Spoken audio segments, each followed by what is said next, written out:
நம்ம ஒரு ஊருக்கு போகணும்னு பஸ் ஸ்டாண்ட்ல காத்து நிப்போம். அந்த ஊருக்கு பஸ்ஸே வராது. சரி ரொம்ப நேரம் காத்து நிக்க கூடாதுன்னு வர்ற பஸ்ல ஏறிடலாம்னு நினைச்சா நமக்கு வர்றது ஒரு டவுன் பஸ்ஸாத்தே இருக்கும். சரி டவுன் பஸ்னாலும் டவுன் பஸ்ன்னு ஏறி பாதி தூரத்துக்கு தான் போயிருப்போம். அப்ப ஒரு சூப்பர் ஃபாஸ்ட் கிராஸ் பண்ணி போகும் பாரு, நம்ம மனசு சொல்லும் கொஞ்ச நேரம் வெயிட் பண்ணிருந்தா சூப்பர் ஃபாஸ்ட்லயே ஏறி இருக்கலாம்னு. என்ன பண்றது, நமக்கு வாச்சது இந்த டவுன் பஸ் தானே, நம்ம பயணம் பண்ணிட்டு போக வேண்டியதே. உங்களுக்காவது டவுன் பஸ் வாச்சு, எனக்கு ஒரு ஓட்ட பஸ் வாச்சு பிடிச்சு. அந்த பஸ்ல நான் ஏறிட்டு நான் பட்ட பாடு இருக்குதே, ஓடணும் தெரியாம எப்ப நிக்கணும் தெரியாம தவியா தவிக்க வேண்டியது பஸ். நான் அந்த ஓட்ட பஸ்ல ஏறதுக்கு அப்புறம் தான் என்னையும் கிராஸ் பண்ணி ஏசி பஸ் போச்சு.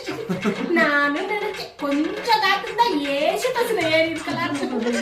யாராருக்கு என்ன அமையணுமோ அதுதானே அமையும்.